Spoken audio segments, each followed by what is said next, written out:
C'est un épisode spécial que je vous offre aujourd'hui. Une conversation avec Alain Besançon et Jean-Baptiste Ménetré pour parler de nos podcasts respectifs puisqu'ils traitent tous les trois du Nouveau Monde. Alain vit au Québec. Entrepreneur dans l'informatique, il est le fondateur de Discernaction, une initiative citoyenne bénévole créée en réaction aux mesures sanitaires drastiques mises en place dans son pays durant la crise. Il est l'auteur de Prémices du Nouveau Monde, un podcast où il donne la parole à des acteurs du changement, issus du monde politique, économique, éducatif, de la santé. Jean-Baptiste, lui, vit en Angleterre.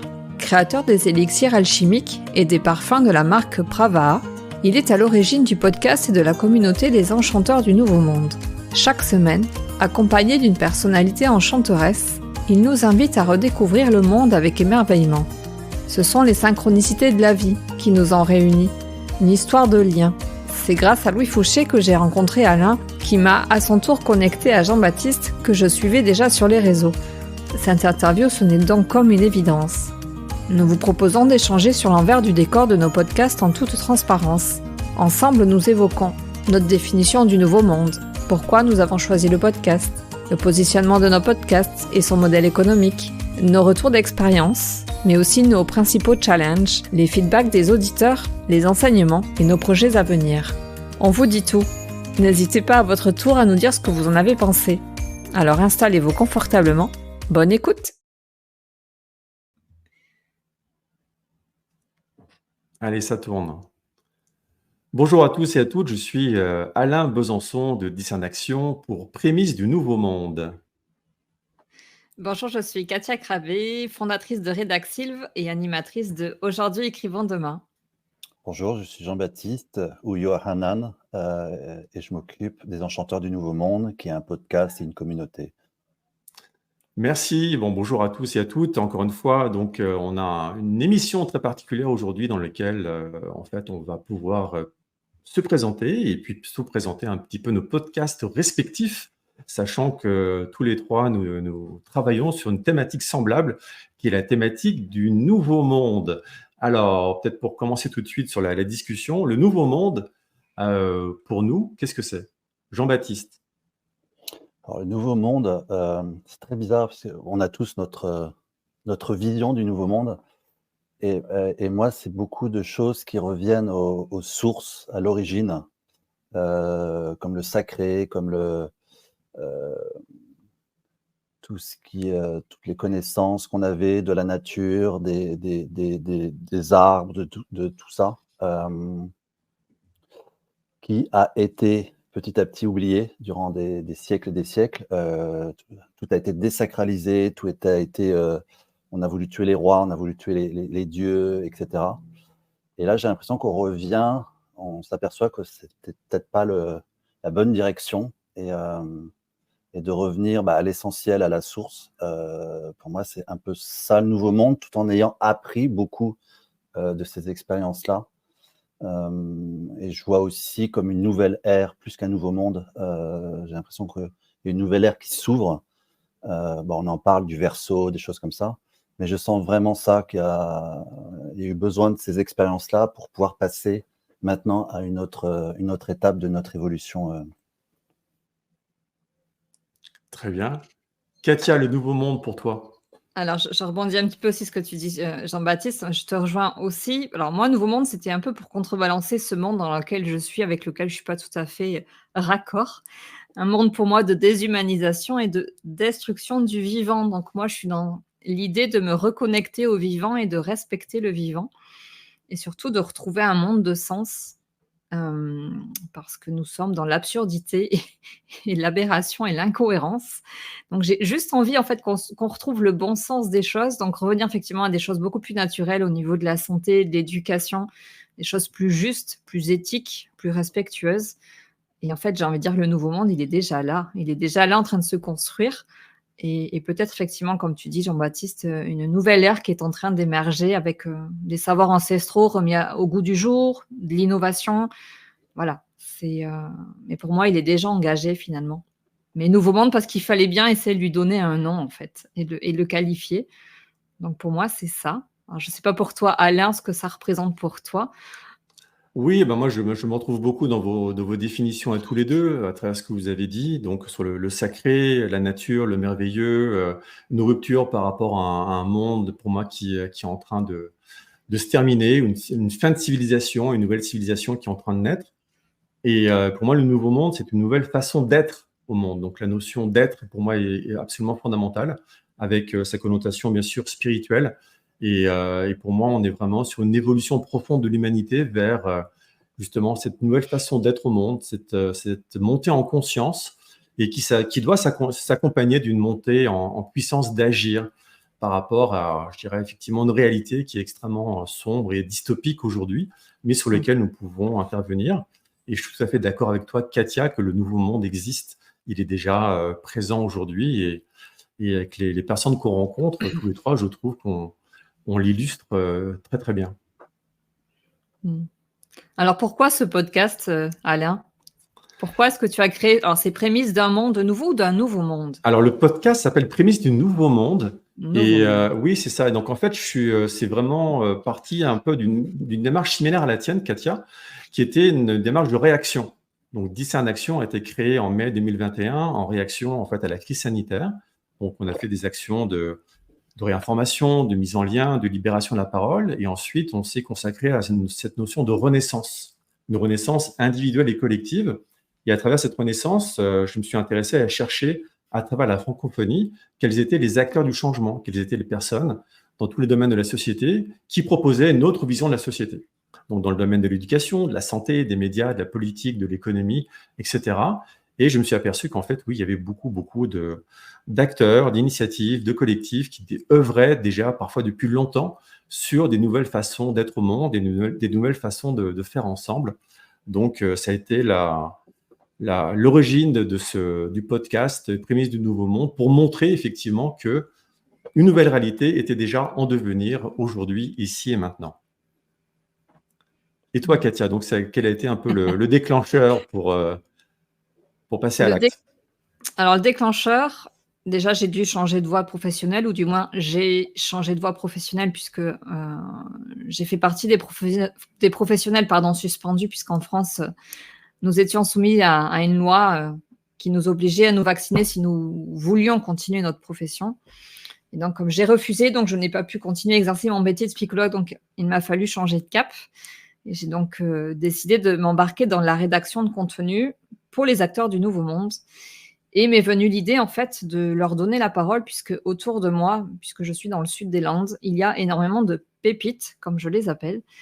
Et je me suis dit, mais voilà, il faut vraiment pouvoir les mettre en lumière et valoriser ce qu'ils font parce qu'ils sont individuellement dans des initiatives ou des accompagnements qui méritent d'être connus. Et c'est comme ça que je me suis lancée dans la création du podcast pour venir compléter en fait l'activité de rédaction. Donc je me suis lancée au mois de juillet 2023.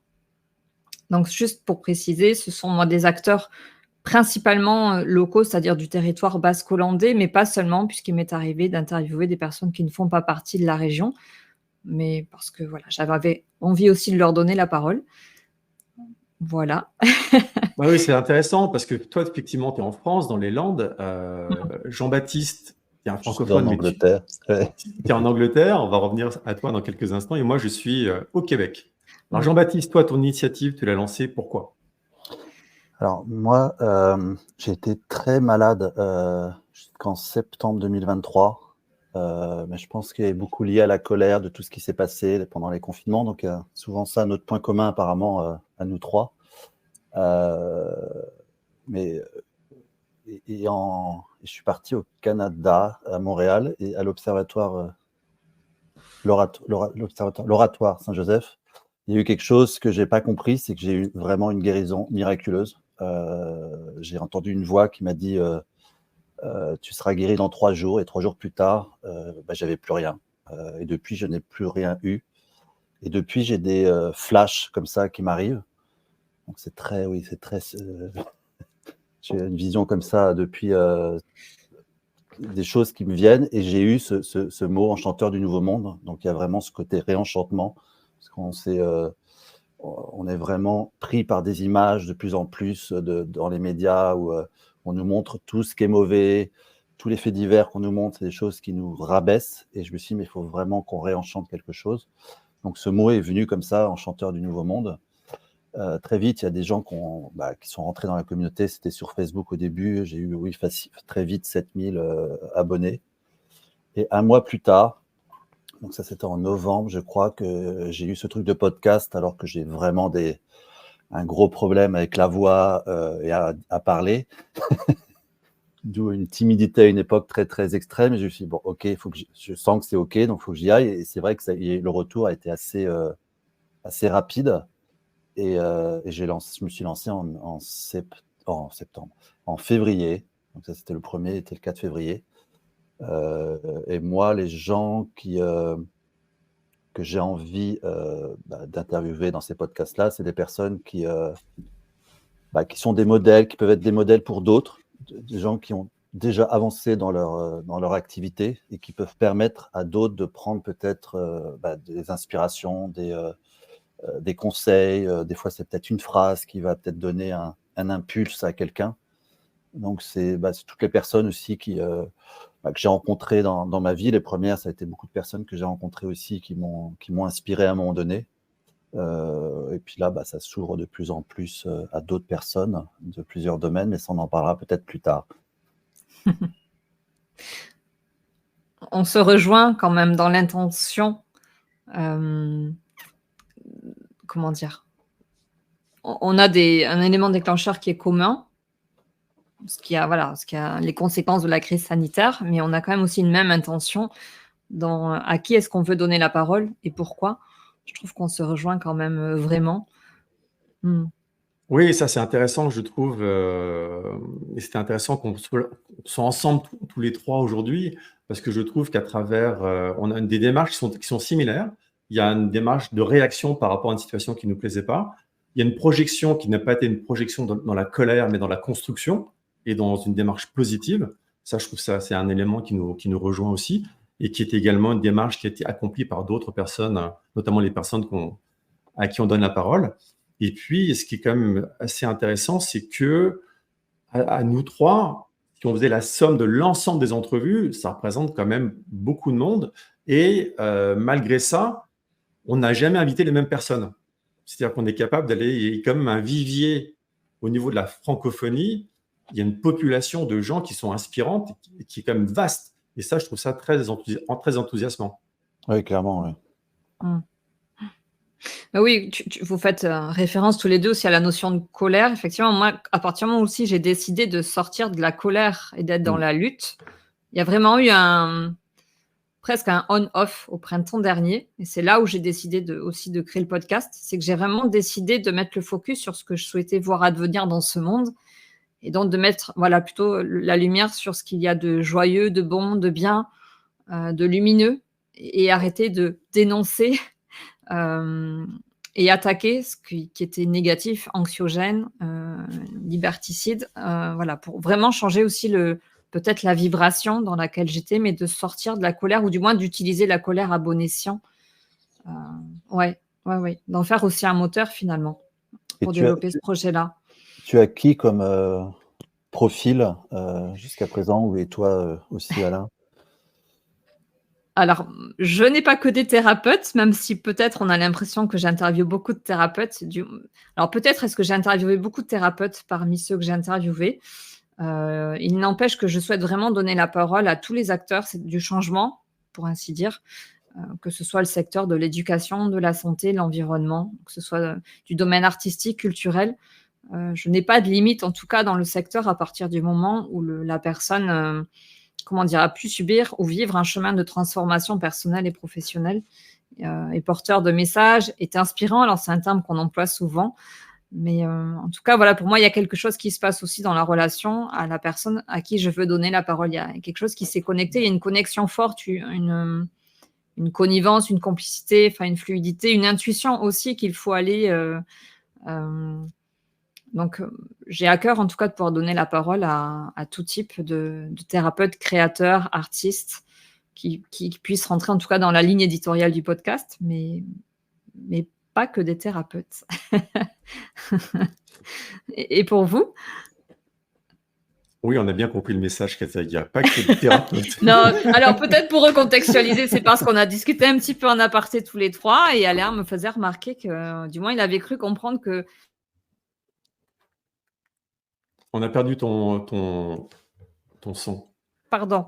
Oui, on discutait en aparté tous les trois avant de démarrer et Alain, tu me faisais remarquer que tu avais l'impression que je m'étais engagée sur la voie du développement personnel. Alors, est-ce que ça tient au profil des invités ou à la manière dont on peut partager ensemble sur leur parcours? Mais c'est pour ça que j'insiste sur le nom, il n'y a pas que des thérapeutes. Très bien, mais c'est pas un problème. Non, mais du coup, mais c'est intéressant d'avoir ce regard-là, effectivement, peut-être pour repréciser et Après, c'est expliquer. vrai qu'on attire aussi un peu les gens qui sont proches de ce qu'on est et de qui on est, en fait. Moi, j'avais fait un sondage, c'était drôle parce que j'avais fait 18, je sais plus combien, 18 thèmes. Et donc, j'ai offert aux personnes de la communauté ce qu'ils avaient envie d'entendre. Et en effet, il y a thérapeute qui vient en premier, thérapeute et médecine intégrative. Après, il y a l'agriculture, le côté artistique aussi, beaucoup d'artistes aussi qui sont en création de nouvelles choses, qui essayent de nouvelles choses, qui se réinventent. Donc ça, c'est intéressant aussi. Je vais en avoir, là, j'en ai pas eu beaucoup, mais j'en ai 2 ou 3 qui vont arriver prochainement. Ouais, après, il y a tout ce qui est architecture, entrepreneurs aussi, les entrepreneurs qui… ça, peut-être que tu en parleras un peu plus aussi, Alain, parce que toi, tu as un peu plus vu… enfin, il y avait comment on appelle ça? Un objectif par rapport aux interviews que tu avais en fait pour créer ce manifeste-là, ou c'était tu avais pensé d'abord ou tu l'as… Non, le manifeste dont tu parles, donc le manifeste pour une société civile au service de la vie, il est né vraiment, c'est un produit dérivé des interviews et des rencontres que j'ai pu faire. Mais Donc tu n'avais j'avais pas pas… pensé à ça au tout début en fait, en disant je vais faire des interviews pour ça en fait. Non, Ok. pas du tout. Non, c'est vraiment un produit qui est né, enfin un produit, c'est une réalisation, une création qui est née suite aux entrevues. Et en fait, de manière générale, c'est vraiment 10 en action ou les prémices du nouveau monde. C'est vraiment un développement organique. J'ai pas de plan, il n'y a pas d'échéancier, il n'y a pas vraiment d'objectif. C'est vraiment au fil de l'eau, au fil des rencontres. Et ensuite, avec un effort de structuration pour rendre la démarche la plus efficace possible et rejoindre un maximum de gens. Et après, bâtir des liens au niveau de la communauté. Donc ça, c'est un point, on pourra peut-être en parler. C'est l'aspect de communauté. Moi, ce que j'ai trouvé intéressant dans mon approche, où effectivement, c'est une approche qui est généraliste et où les gens que j'ai interviewés, c'est des gens avec qui j'avais envie de parler. Donc, il y a vraiment cet alibi du podcast qui est intéressant pour être en contact avec des gens qui nous intéressent personnellement. Donc, il y a un biais. Je ne me considère absolument pas comme un journaliste très neutre par rapport à un sujet. Je suis un citoyen qui a des centres d'intérêt particuliers et donc je vais essentiellement vers ces centres d'intérêt. Donc, il y a un biais personnel évident dans les entrevues. Et donc, si je devais donner un profil, c'est des gens qui s'intéressent à parfois des grandes questions de société, des termes assez généraux, et puis comment on peut les aborder de manière concrète et opérationnelle. Et ce que j'ai trouvé intéressant, j'en suis maintenant à près de 80 entrevues avec ces acteurs, donc depuis 2 ans, c'est de travailler sur cette notion de communauté. C'est-à-dire qu'il y a vraiment une communauté de valeurs, de sens, d'action qui peut se développer. Donc c'est un axe maintenant que j'essaie justement de manifester le plus possible, mettre les gens en contact et puis contribuer à cette création d'une nouvelle société civile qui part sur des valeurs beaucoup plus humanistes et beaucoup plus saines, je trouve, que celles avec lesquelles on se débat de nos jours. On parlait… mais excuse-moi, vas-y. Non, et quand vous avez lancé votre podcast, est-ce que vous avez cherché à savoir ce que les autres faisaient? Comment vous avez commencé à œuvrer avec ça, suivre des cours pour comment on fait un podcast, etc. Alors, Peut-être ça, oui. Alors, moi, j'ai mené une petite enquête parce que j'étais connectée avec des podcasteurs sur LinkedIn. Et donc, j'en ai sollicité une dizaine pour savoir s'ils étaient OK pour répondre à des questions. Donc, j'ai des questions d'ordre technique, je ne sais plus très bien la durée de leur format, la durée de leur interview, s'il y avait interview. Donc, j'essaie de recueillir des informations au préalable pour voir un petit peu comment moi, je pourrais créer le mien. Et après, je me suis lancée de manière un peu autodidacte. Et j'avais participé à un challenge, par contre, qui a été aussi un élément déclencheur important, de Marco Bernard, qui est québécois, si je ne me trompe pas, avec l'Académie du podcast. Et ça m'a vraiment mis le pied à l'étrier, en fait. Donc après, voilà, moi, j'ai appris sur le tas avec des tutos sur YouTube. Je me suis lancée toute seule, en fait, vraiment en expérimentant les outils qu'on avait à disposition gratuitement avec quelques renseignements. Personne ne m'a montré comment il fallait faire. Donc, je me suis lancée comme ça le 7 juillet, plongeant dans le grand bain. Et puis voilà, quoi. Ouais. Et toi, Jean-Baptiste? Oui, parce que j'ai lancé le truc en novembre et j'avais fait jusqu'en février pour me dire, bon, il faut que j'en sache plus comment se fait les podcasts. Donc, j'en ai beaucoup écouté, en effet. Puis après, j'ai un copain qui a une émission sur YouTube, Les Incorruptibles, qui m'a en effet donné quelques tuyaux. Parce que lui, il a beaucoup de vues. Et je me suis dit, bon, en fait, il ne m'a pas plus donné que ça, en fait. Et je me suis dit, je pense qu'il faut que je me débrouille, en fait.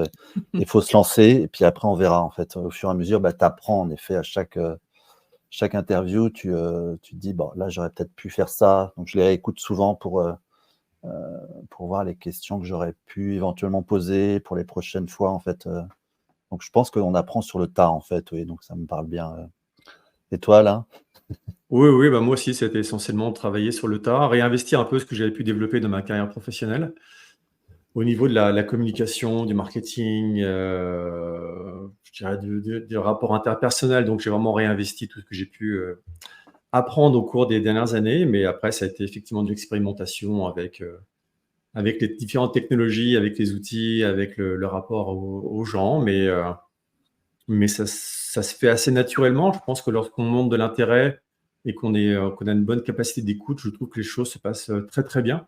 Et puis, et ça, je pense que c'est des qualités que vous développez également, c'est mettre les gens en confiance, amener les gens à pouvoir pas forcément se livrer, mais avoir une communication la plus ouverte possible. Et puis avoir une émission qui va intéresser l'audience. Ça se sent assez bien. Je trouve quand le contact, il y a un bon contact établi entre la personne qui fait l'interview et l'invité. Je trouve que ça permet d'avoir un beau résultat. C'est vraiment l'importance de la relation humaine, finalement. Ouais, relation, écoute, ouais, complètement. Je sais que moi, pour le coup, c'est ma manière aussi à moi d'utiliser mes compétences de psychologue, même si je ne suis pas là pour faire de la thérapie avec mes invités, mais c'est vrai que de pouvoir utiliser mes capacités d'écoute et de reformulation, je pense que ça m'aide aussi dans la manière de mener les interviews. Je n'ai pas appris à mener une interview. Je ne suis pas un entretien psychologique ou de soutien, mais je pense que voilà, d'avoir effectivement cette écoute attentive, active, et de pouvoir savoir à quel moment peut-être rebondir, ou de pouvoir effectivement aussi créer ce climat de confiance qui est propice quand même aux confidences, moi je dirais, parce que parfois, d'ailleurs j'en ai fait un post hier sur les réseaux, jusqu'où on va parfois parce que pris dans l'échange, on en oublie qu'on est sur un format audio, vidéo, et qu'on est là pour partager quelque chose qui sera diffusé, parce qu'on est tellement bien dans l'échange qu'on en oublie vraiment que ce sera public, en fait. Donc, il y a quelque chose de très intime aussi, je trouve, qui se passe dans ce format-là. Et pour moi, c'était aussi pour ça que j'avais choisi le format audio. Moi, je n'ai pas de format vidéo. Et même si on me dit, mais c'est le format vidéo qui fonctionne bien en 2024, il faudrait peut-être penser à la vidéo, ce serait peut-être bien de passer aussi à la vidéo. Non, pour moi, le podcast, c'est justement par excellence juste le son, en fait, c'est la voix de l'animateur et de son invité. Et je trouve que ça demande une attention plus pleine aussi quand il y a seulement la voix et pas l'image associée. Donc, ouais. Je ne sais pas pour vous, parce que vous êtes dans des formats peut-être hybrides, ou Alain, je sais que tu es aussi en format vidéo. Oui, j'ai ça. Moi, j'ai démarré sur le format vidéo, mais à partir du vidéo, tu peux facilement faire le podcast audio. Donc, ça permet de diffuser sur les deux grands formats, donc vidéo et audio. Et puis, depuis la rentrée de septembre, maintenant, je fais que du format écrit. Donc, je fais une visio, comme nous aujourd'hui. J'enregistre l'audio que je retranscris, j'en fais un article écrit que je diffuse sur une autre plateforme qui s'appelle Substack, qui permet d'avoir un système de newsletter, d'abonnés, si tu veux, de gens qui vont recevoir régulièrement les articles. Et finalement, j'aime bien ce format écrit. Ça permet d'avoir une autre approche. Souvent, c'est un beau support qui est très réutilisé par les gens qui sont les invités. Et je trouve qu'il y a une belle pérennité également dans le format écrit. Et ça permet également, c'est intéressant parce que Louis Fouché, lors d'une interview récente, privilégiait, recommandait l'écrit justement en termes d'impact, en termes de référencement, etc., etc. C'est aussi un moyen peut-être plus facile d'éviter la censure que les plateformes aujourd'hui audio, vidéo qui sont massivement censurées. Bon voilà, donc, je suis en train d'expérimenter le format écrit et j'aime bien ça. Il y a un biais personnel par rapport à l'écrit peut-être, mais je trouve qu'aussi en termes de consommation, lorsqu'on est des gros consommateurs d'informations, pour moi le format écrit est beaucoup plus efficace. On peut aller beaucoup plus vite et absorber beaucoup plus d'informations, je trouve, à l'écrit, mais c'est ma perception personnelle évidemment. Ce qui est intéressant, c'est que chacun a une sensibilité par rapport aux médias ou par rapport à l'expérience d'intégrer l'information. Ça veut dire, excuse-moi Jean-Baptiste, juste, ça veut dire Alain que les interviews que tu retranscris, tu ne les diffuses plus du tout ni en audio ni en vidéo? Non, à moins que ce soit une demande express de la part de l'invité, mais je ne diffuse maintenant que la partie écrite. D'accord. Ah oui. Moi, j'aime bien la vibration de ressentir la personne, en effet, et je sens que la voix est très, très importante. Donc moi aussi, j'ai choisi l'audio pour le moment. Peut-être qu'il y aura des vidéos à un moment donné, mais pour l'instant, j'aime beaucoup ce format-là, parce que j'en ai beaucoup écouté, même étant plus jeune, parce que tu es vraiment, en effet, plus attentif, plus concentré. Même à une époque, je faisais des lectures dans les cafés, donc il y avait beaucoup sur la voix, en fait. J'ai beaucoup travaillé aussi là-dessus, et je trouve que ouais, on ressent bien l'énergie, la vibration de la personne à travers la voix. Après, l'écrit, ça me parle aussi de plus en plus. J'en ai fait là les deux, je crois que j'en ai fait deux comme ça, où j'avais déjà fait en écrit avant de le diffuser après en audio. Parce que c'est vrai que tu as bien résumé de ce que la personne a dit. Et c'est vrai que ça va plus vite, en effet, de faire passer des informations par écrit. Je trouve que ça va beaucoup plus vite. Les gens lisent beaucoup plus, en effet, que écouter, prendre le temps. C'est ça. Oui, c'est intéressant, effectivement, le choix du format. En vous écoutant, il y a vraiment la sensibilité personnelle, le poids de l'émotion, effectivement. À l'écrit, on perd beaucoup la notion d'identité, de personnalité de la personne que l'on reçoit. Bon, c'est ça. Je pense qu'il y a des arbitrages à faire, et des expériences à faire également, dépendamment de nos audiences respectives. En tout cas, moi, ce qui me plaisait bien dans l'idée du podcast, c'était la dimension aussi de conversation. C'est-à-dire de ne pas être nécessairement dans l'interview ou l'interrogatoire, mais dans cette dimension de conversation, comme si nous étions autour d'un café. D'ailleurs, concrètement, on est autour d'un café, autour d'une table. On partage un moment ensemble et on est en conversation. Et de créer aussi quelque chose dans ce que je disais tout à l'heure, de la connivence, la complicité. Et d'essayer aussi de transmettre ça, en fait, pour donner aussi le plaisir d'écouter, que moi, je retrouve moins à l'écrit, mais effectivement, comme tu dis, ce sont des sensibilités personnelles. Moi, je vais beaucoup plus facilement écouter que lire. Lire, je n'arrive plus à poser mon regard par problème d'attention, tu vois. Et ouais. Ouais, c'est intéressant, ces perspectives différentes. Mais Ouais. après, je trouve que ça fait la richesse également, et c'était vraiment intéressant également qu'on soit encore une fois tous les trois aujourd'hui pour croiser nos regards. On est des créateurs de contenu et on crée des contenus différents sur une thématique similaire. Et c'est intéressant de voir justement la façon dont on le fait, par quel processus on le fait. Et au niveau du processus, il y avait également la question du modèle économique, parce que c'est un gros challenge de monétiser ces contenus, parce que on peut en parler, mais j'ai créé un podcast de qualité ou créer une interview écrite de qualité, c'est des heures de travail. Les gens ne s'en rendent pas forcément compte. Il y a un travail de préparation avant. Il y a bien sûr l'enregistrement pendant, et il y a le après, au niveau de la diffusion, de la préparation, les diffusions sur les réseaux sociaux. Alors, est-ce que vous avez opté pour une forme de monétisation, directe ou indirecte, Jean-Baptiste? Alors, moi, je n'ai pas réfléchi comme ça, parce que j'ai un autre métier à côté, et je crée des élixirs, des parfums. Et j'ai aussi créé un podcast pour ça.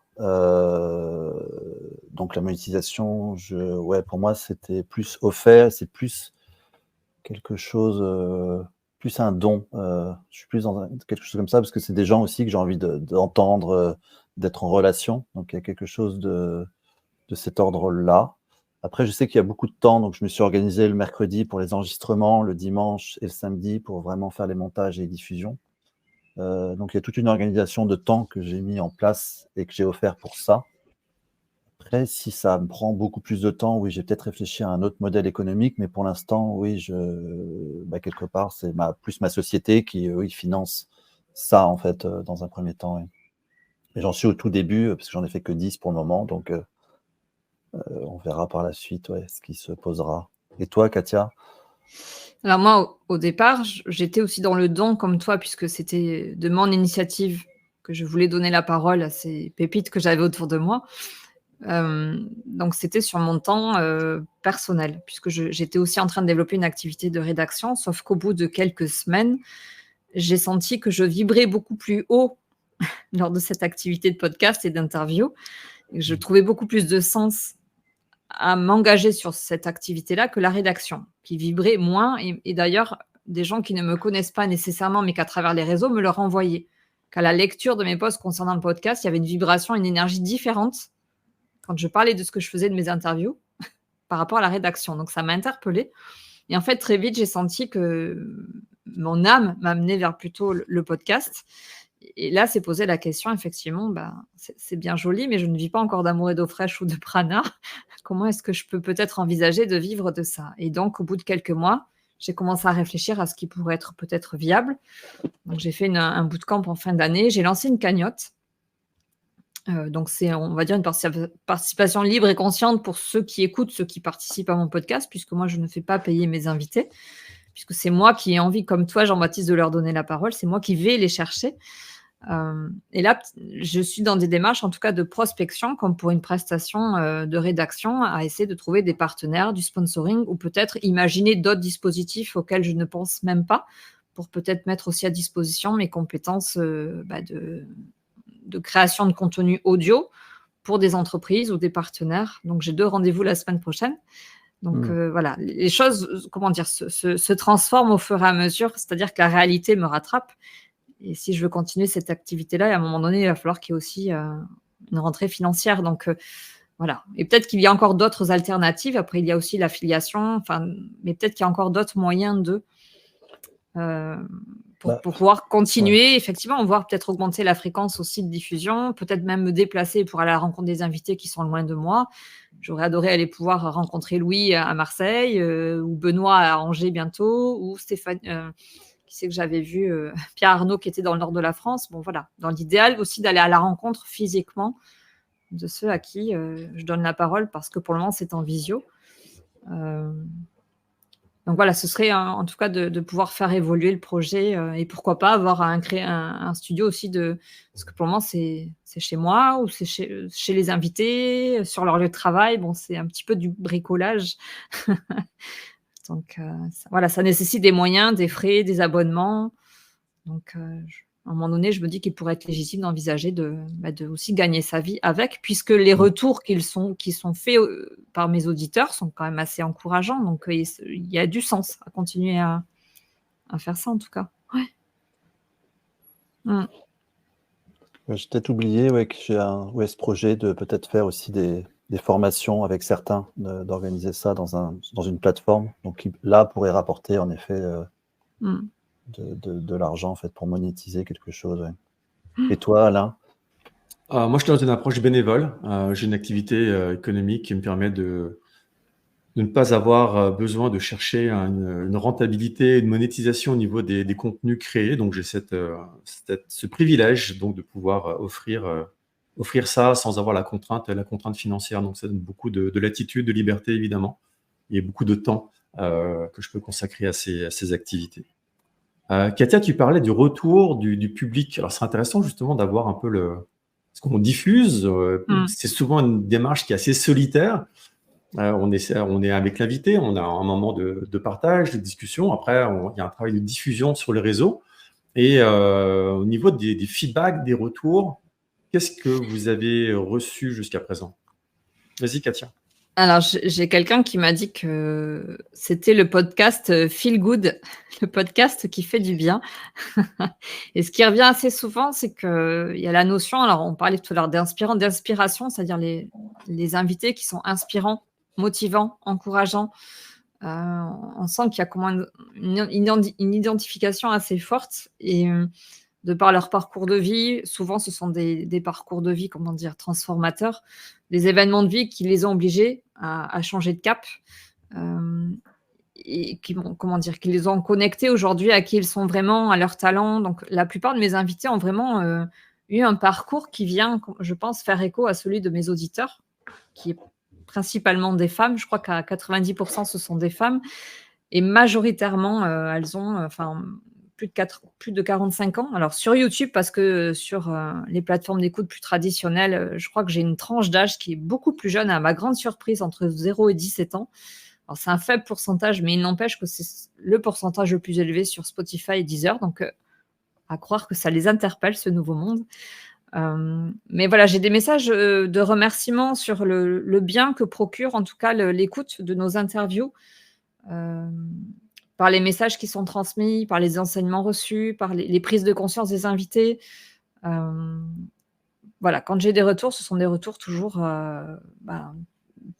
de satisfaction, de plaisir, de joie retrouvée, d'encouragement. Donc, ouais. C'est en ça que je disais que ça avait du sens de poursuivre, parce qu'il semble que ça, voilà, il y a du sens pour mes auditeurs à les écouter. Et toi, Alain, est-ce que tu as des retours de ceux qui t'écoutent? Les retours au niveau des entrevues, oui, il y en a à travers parfois les commentaires sur YouTube, par exemple, à travers les commentaires sur Substack, les commentaires sur les réseaux sociaux, ou les commentaires directs qu'on peut recevoir parfois par courriel. Donc, c'est ça, c'est vraiment c'est assez similaire à toi, mais c'est plus sur des intérêts. Comme c'est des sujets parfois, je dirais pas plus sérieux, mais plus techniques, quand on parle d'économie ou de médias, donc c'est pas forcément, il n'y a pas le côté émotionnel. C'est-à-dire que les gens ne vont pas forcément s'identifier à un parcours de vie particulier. Donc, on est davantage dans la sphère du mental, je dirais, que du cœur. Donc, ça va être plutôt une appréciation, une expression d'intérêt par rapport à ce qui a été présenté, ou également, ce qui revient, c'est une question de plus d'espoir ou d'espérance. Se dire, OK, c'est pas foutu. Il y a des gens qui ont des projets concrets à présenter et qui a vraiment la capacité de faire les choses autrement, et que finalement, on n'a pas besoin d'inventer grand-chose. Tout est là. Toutes les solutions alternatives, elles existent, et parfois depuis très longtemps, sauf qu'elles sont pas développées. Mais ce qui manque souvent, simplement, c'est de savoir que ça existe et la volonté de s'y mettre, évidemment, pour leur donner de la puissance. Donc, ce serait pas mal ça, le genre de retour sur le contenu podcast. Et si je peux juste ajouter, je sais aussi que j'ai des auditeurs qui prennent contact avec mes invités pour des prises de rendez-vous, des commandes de produits, des renseignements. Donc, il y a une mise en lien qui se fait aussi. Ça ne m'appartient plus. c'est le bonus. Ouais, j'ai ça beaucoup aussi, en fait. Des gens qui me disent, oui, j'ai contacté telle personne parce que ça m'a inspiré. Moi, c'est beaucoup de messages privés. Je n'ai pas beaucoup de commentaires pour le moment sur les différentes plateformes. Mais c'est beaucoup de messages privés. Oui, j'ai contacté cette personne-là. Je vais la rencontrer là dans une semaine. Ou alors, ça m'a beaucoup inspiré et j'ai en train de transformer mes ateliers, ce que je suis en train de faire par rapport à ce que j'ai entendu là. Donc, c'est beaucoup de choses très constructives plutôt, qui sont assez... c'est assez touchant, les retours. Et là, je commence, donc tout est encore à faire. En termes de challenge, peut-être, qu'est-ce qui a été le plus difficile pour vous lorsque vous êtes lancé dans cette aventure du podcast? Jean-Baptiste? Moi, c'était d'oser parler déjà. Après, c'était qui je vais mettre en avant. Parce qu'en effet, j'ai plein de personnes qui sont intéressantes. Et après, je me dis, oui, mais si je n'interviewe pas celui-là, toi, comment ça va être pris? Enfin, c'était un peu des prises de tête comme ça. Et puis finalement, je me suis dit, OK, je vais juste prendre des rendez-vous comme si j'appelais un ami, et d'être plus dans quelque chose de simple et naturel après toutes ces prises de tête avant, en fait. Le mental qui qui se met des obstacles, et puis après, oui, puis c'est super chouette, en fait. Donc, ça a été plus ça, oui. Oui. Je sais pas, pour toi, Katia. La communication. Oser communiquer sur les réseaux à propos du podcast. Parce que la peur du jugement, qui je suis pour lancer un podcast, qu'est-ce qu'on va penser de moi, de ce que je fais, la notion d'acteur du nouveau monde qui peut être très connotée New Age, comment ça va être perçu. Donc, beaucoup de peur, en fait, sur ce qu'on va pouvoir en dire et comment... Et en tout cas, le challenge aussi, c'était de le faire connaître. On parlait des feedbacks, on n'a pas toujours de retour. Moi, quand je parle que j'ai des retours, j'en ai quelques-uns écrits dans des commentaires ou en aparté, mais sur le nombre d'écoutes totales ou de vues, ça reste assez peu. Donc, c'est compliqué. On est un peu frustré parce qu'on sait qu'on est écouté et vu, mais finalement, on ne sait pas tellement ce qu'on en pense. Et on a beau essayer des fois de solliciter pour avoir des avis, pour que, voilà, c'est pas toujours évident d'avoir des retours. Donc, on est un peu comme ça, on navigue un peu à vue sans trop savoir. Donc, le challenge, c'est aussi ça. C'est est-ce que je suis sur le bon chemin? Est-ce que vraiment ce que je fais, c'est pertinent puisque on me dit pas? Et en même temps, il n'y a pas de retour négatif. Donc, on peut se dire que c'est pas trop déconnant. Mais j'avais surtout peur du jugement, oui. Oser effectivement me lancer au nom de qui, de quoi, puisque je n'avais aucune expérience. Voilà. Le fameux syndrome de l'imposteur. Oui. Oui, Et toi, Alain? Pardon, ouais. Oui, moi je résonne beaucoup avec ce que tu dis, notamment sur la partie, la grande solitude du créateur de contenu, où effectivement, il y a un travail, c'est ça, il y a un travail important, il y a une diffusion, et puis on aimerait avoir plus de retours, plus de feedback, plus de liens, etc. Donc c'est souvent très peu. Donc on a des statistiques, mais les statistiques c'est très froid, ça parle pas beaucoup, ça donne une indication.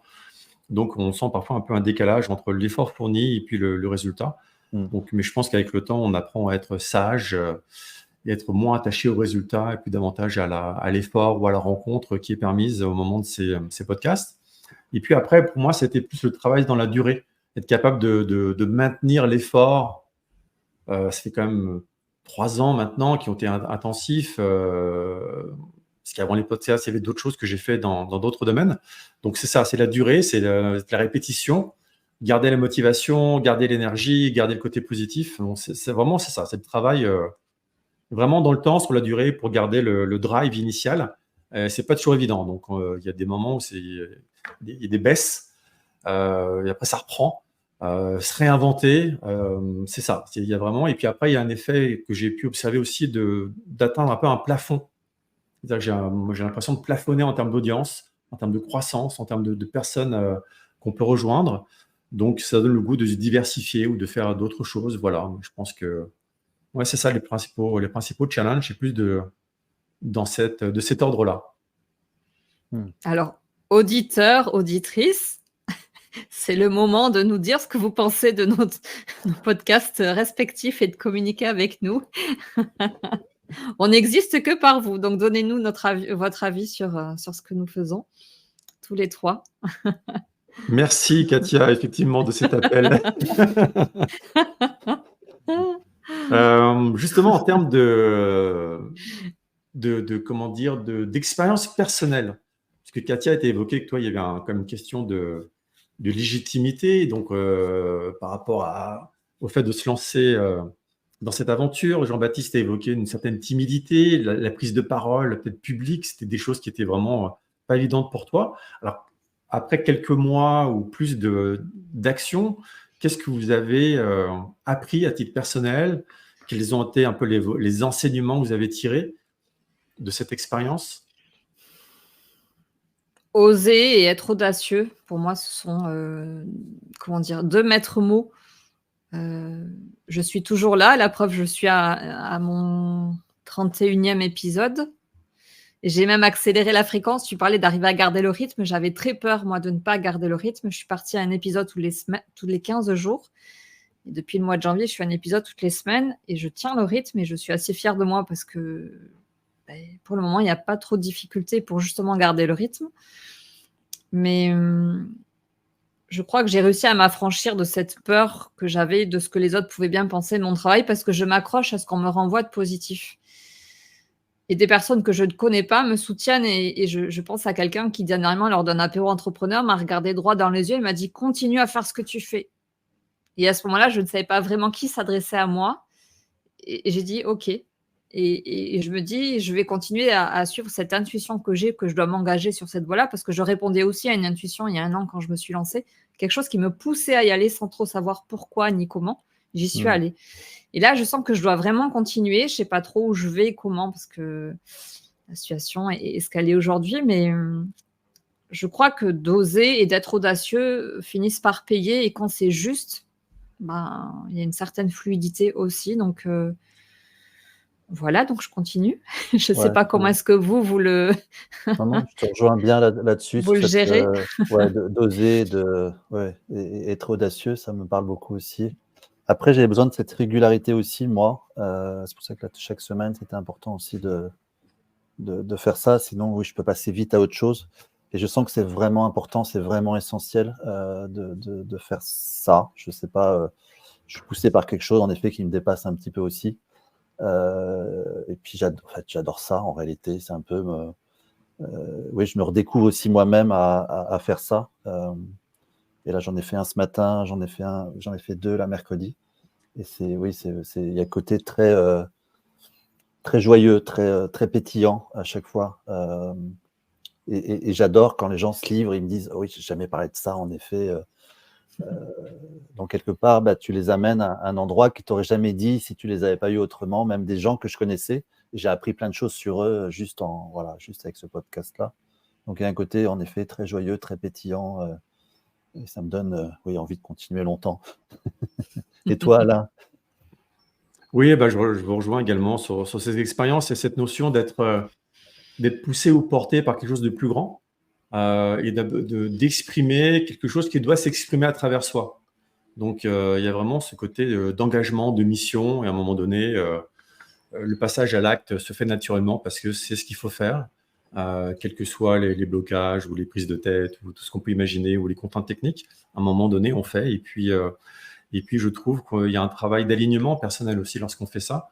Il y a du travail et de la rigueur, il y a de l'honnêteté intellectuelle, il y a toutes ces dimensions, qui rentrent en ligne de compte et le fait d'être toujours, au plus juste, d'être cohérent avec soi, avec la ligne éditoriale qu'on s'est donnée, respecter les invités, pas être tenté de faire de l'audience en invitant des gens on sait qui sont connus, mais qui rentrent pas forcément dans notre, ligne éditoriale juste pour, booster le trafic. C'est toujours des tentations, mais donc voilà, je trouve qu'il y a beaucoup d'apprentissage personnel par rapport à ce travail d'alignement. Et pour moi, c'est ça le nouveau monde, justement. C'est ce que vous exprimez tous les deux à travers le fait de dépasser ses conditionnements, dépasser ses peurs, oser être. Et oser être, on crée le nouveau monde en osant être ce que l'on est profondément. Et ça, je trouve que c'est un beau message que vous véhiculez tous les deux. Merci. J'en ai les frissons. Tu parles d'alignement et de vibration, mais c'est vrai, enfin, j'entends aussi comment ça te met en joie, Jean-Baptiste, et moi, c'est aussi ça que je ressens effectivement. Et c'est ce qui me motive à poursuivre, enfin, de ressentir ce sentiment que je suis à ma place, en fait, et que c'est vraiment ça que j'ai envie de faire et que coûte, il faut se donner les moyens de pouvoir continuer, voilà, sans trop savoir comment, mais c'est là le chemin, en tout cas. C'est complètement ça, ouais. Oui, puis ce que je trouve intéressant dans cette voie qui est partagée par d'autres personnes qui s'engagent, quel que soit le domaine, c'est qu'à un moment donné, comment dire, il y a un gros travail, on émet beaucoup de choses, on manifeste beaucoup de choses, mais quand on laisse aller un petit peu, je trouve qu'il y a un retour qui se fait également. Des nouvelles opportunités, des nouveaux invités, des nouveaux projets, des nouveaux contacts. Donc, je pense qu'on est force initiatrice, on met en mouvement des choses dont on ne mesure pas les répercussions, mais quand on le fait assez longtemps, je trouve qu'à un moment donné, il y a comme un retour de l'univers, pour prendre cette formule qui est un peu galvaudée, que les gens emploient beaucoup, mais c'est un peu ça. Il y a quand même quelque chose il y a un feedback qui n'est pas forcément ce qu'on attend, mais c'est une réalité. Et ça, moi, je l'observe aujourd'hui à travers, dans différentes dimensions. Et c'est vrai qu'il y a ce côté-là qui nous porte et qui permet de retrouver une énergie, de se relancer sur d'autres choses. Je trouve que ça fait partie également des choses qu'on découvre et qu'on peut expérimenter concrètement. Ça me parle Je sais beaucoup, en effet, oui. Parce qu'il y a des choses auxquels je ne m'attendais pas, qui sont en train de se mettre en place, des projets que oui, j'étais loin d'imaginer. Je ne sais pas, j'entends. Je ne sais plus ce que je voulais dire. Oui, des projets que... Mais c'est intéressant parce qu'on entend un bébé, donc il y a un truc en Ah oui, éclosion. Ouais. Vous l'entendez, c'est le bébé de ma voisine qui est au rez-de-chaussée, parce que j'ai la fenêtre qui est ouverte. Incroyable. Non, mais ça illustrait un peu, quelque part, ouais, ce côté un peu éclosion, de mettre ouais, quelque chose au monde, en fait, et qui peut-être nous dépasse aujourd'hui. En fait, on ne sait pas du tout ce que l'avenir va apporter, mais il y a vraiment quelque chose de... Oui, on va rencontrer des personnes qui sont en connexion, comme vous aujourd'hui, par exemple. On se rencontre aujourd'hui alors qu'on ne se connaissait pas il y a 2 mois, en fait. Oui. Et tu peux nous en dire un peu plus sur ces projets qui se présentent à toi, ou pour le moment, c'est secret défense? Tant qu'il n'y a pas quelque chose, ouais, à suivre. Je parlais un peu des histoires de formation, des choses comme ça, des choses qu'on m'a proposées, mais pour l'instant, comme c'est pas encore dans le concret, comme c'est pas posé, donc je sens que c'est là, je sens que ça va voir le jour, mais pour l'instant, j'en parle pas pour le moment, en fait, comme c'est pas concret, complètement. Toi, Katia, quels sont tes projets pour les prochains mois, semaines? Alors, ça se compte, j'ai envie de dire, en semaines. C'est-à-dire que moi, je m'étais donné un premier palier au mois de juin et un autre au mois de septembre pour déterminer quelle serait la suite pour moi, puisque je suis en coopérative et que je suis indemnisée par Pôle emploi et qu'il y a un moment donné où ces indemnités vont s'arrêter. Donc, l'idée, c'était de pouvoir se donner tous les moyens pour développer au plus mon activité et dans la rédaction et dans le podcast. Bon, des pistes aussi qui se dessinent. Je sens qu'il y a des choses qui bougent. Notre rencontre du jour en est le parfait exemple. C'est-à-dire qu'effectivement, on ne se connaissait pas il y a encore quelques semaines. Et Alain, tu as initié cette rencontre. Il y en a, voilà, on va se re-rencontrer le 5 mai puisqu'il y a une présentation Oui. des signataires du manifeste que tu as lancé, Alain. Voilà, on ne sait pas de quoi la vie est faite. Le timing est pour moi un petit peu, serré. Parfois, il faut un peu plus de temps pour que les projets aussi puissent voir le jour se développer. Bon, j'ai envie de garder la foi et l'espérance et de croire qu'il y a des choses qui peuvent se décanter. L'idée, c'est de me donner tous les moyens de pouvoir faire décoller mon activité dans les semaines qui viennent pour pouvoir poursuivre et ne plus avoir à me poser la question de savoir ce que je ferai au mois de septembre. Donc, j'en suis là. Oui, Ouais. très bien. C'est des échéances qui ne sont pas évidentes à prendre en compte et tout conjuguer. C'est pas facile, effectivement. C'est la réalité. Alors, on a beau me dire qu'effectivement, parce que je le sais aussi, qu'on peut créer notre réalité et que si on se fixe sur ce qu'il y a de négatif, sur les peurs que l'on a, les manques, etc., c'est cela peut-être que l'on va amener à soi et donc renforcer la crainte que l'on a que peut-être dans quelques mois, il faudra retrouver un job alimentaire. Bon, la réalité est aussi ce qu'elle est. Bon, n'est pas toujours évident de garder le focus sur le projet sans être impacté par et l'actualité, les peurs que l'on a. Bon, voilà. Donc, ouais. Ouais, c'est un combat psychologique permanent, donc pas tomber dans la dépression, le nihilisme, vu le contexte de l'actualité générale, que ce soit au niveau local, national ou international, c'est pas évident. Et Ouais. toi, est-ce que tu as des projets par rapport à ce que tu fais Oui, aujourd'hui? les projets, en fait, la partie podcast, chaîne YouTube et puis interview, c'est une partie des activités que je développe avec Discern Action. Donc, comme vous l'avez mentionné, le prochain bel événement auquel je vous remercie, vous allez y participer tous les deux, c'est le 5 mai prochain. Et donc, où j'organise une rencontre des signataires du manifeste pour une société civile au service de la vie. Donc, un manifeste, en fait, qui est le produit des interviews que j'ai pu mener et qui permet de présenter à travers 10 points des valeurs fondamentales sur lesquelles on peut se retrouver justement pour dépasser les clivages qui aujourd'hui nous empêchent d'avancer à titre collectif. Et donc le 5, ça c'est l'occasion de se rencontrer, donc permettre aux signataires de se rencontrer et aux porteurs de projets comme vous de présenter ce qu'ils font sur un format très court de 3 minutes. Donc le 5 mai, ça va être diffusé sur un Zoom qui va rassembler des gens d'Amérique du Nord, au Québec, des Européens également, des Français, des Belges, et puis des gens du Luxembourg et de Suisse. et on va pouvoir partager nos projets respectifs. Il y a 30 porteurs de projets qui vont prendre la parole. Il y a 150 personnes qui, minimum, pour l'instant, qui sont inscrites, qui vont y participer, en ligne et en présence. Donc voilà, donc un bel événement qui va montrer, j'espère, le dynamisme de ce nouveau monde et de montrer cette société civile nouvelle qui est en train de se développer. Et ça va être une rencontre qui va être, j'espère, très, très féconde de projets et puis d'alliances et de partenariats entre tous ces acteurs. Merci de ton initiative et de ton engagement, Alain. Ça fait plaisir, ça fait plaisir. Écoutez, je trouve qu'on a fait un bon tour. On est rendu à 53 minutes d'enregistrement. Est-ce qu'il y a d'autres aspects que vous aimeriez aborder? Je crois avoir tout dit pour ma part. Moi aussi, ouais. Non, merci à toi, merci à vous deux de ce premier échange. Peut-être qu'il y en aura d'autres, on verra si ça se pose. Mais j'aime bien ce format, en effet, de 3. Il y a vraiment quelque chose qui est différent aussi des podcasts à 2. Il y a une autre vision, chacun a sa vision, donc c'est intéressant, c'est un vrai échange, un vrai partage. Donc j'ai beaucoup aimé, oui, faire ça aujourd'hui. Merci. Merci Jean-Baptiste. C'est le revers positif de tout ce que nous vivons depuis ces 4 dernières années. Nous n'aurions pas vécu cette fichue crise, nous ne serions pas là en train de nous parler et de parler à tous ceux qui nous écoutent. Pour moi, ça a le mérite vraiment d'avoir permis ça, de nous avoir permis peut-être de nous révéler, de nous mettre en lien et puis de par-delà les frontières. Enfin, je trouve ça assez extraordinaire. Toi, Alain, qui est au Québec, toi, Jean-Baptiste, qui est en Angleterre. Voilà, c'est super. Enfin...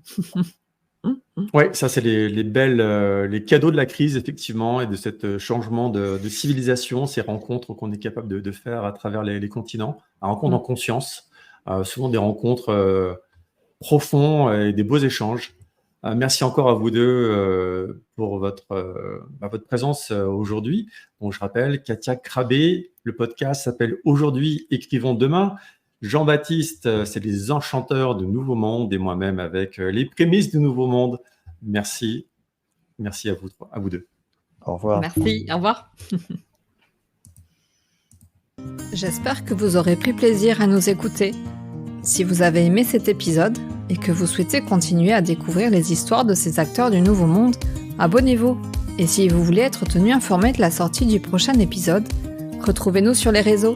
Tous les liens sont dans le descriptif. Merci d'avoir pris le temps de passer ce moment avec nous. Je vous dis à très vite pour un nouveau témoignage d'une belle âme.